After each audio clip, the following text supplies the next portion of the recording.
Let's yap about my 10 favorite books of this year so far. First up, we have Loyally Luke and Positively Penelope. Both of these books were so good, and I knew they would be. I loved Authentically Izzy, the first book of the series. I couldn't wait to read these two books. They exceeded my expectations. They were so good. The next one might be a little obvious. When I first started this account, I started reading The Hunger Games for the first time, and I became absolutely obsessed. So next up, we have the Hunger Games series, starting with the just original Hunger Games book. I don't know which one's my favorite out of Hunger Games and Catching Fire. They're both so good, so I can't decide. Mockingjay, still very good. Not my favorite of the series, but still part of the Hunger Games series, and it's still so good. As you can see, Ballad of Songbirds and Snakes is not on this list because I did not care for that book personally. I've heard other people who think it's the best, so I just didn't think it was necessary, but that's just my opinion. Sunrise on the Reaping is a very popular book. Everyone loves it,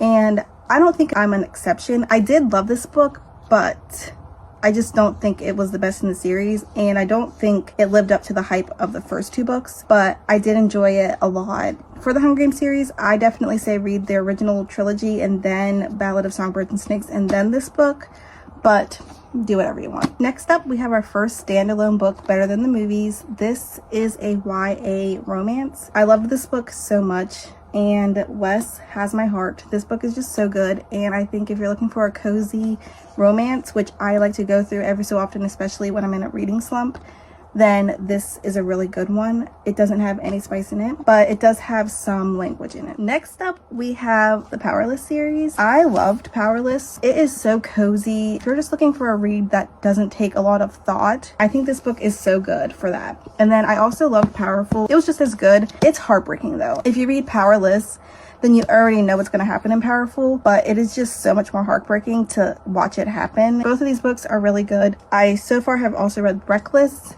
Didn't care for it as much, but definitely am still looking forward to finishing the series. The very last book is an ebook that I read, The Wishing Game. It is so good. This is another emotional story, especially for me personally. Fostering and adopting is something that's always been on my heart since I was little. And so this book was so heartbreaking. It literally made me sob, which this might have been the only book that made me cry this year. It takes a lot to make me cry when I read, but this book did it super easily. I would definitely recommend it. It's just so good. So yeah, those are my top 10 books of the year so far. Hopefully you got some inspiration from this post.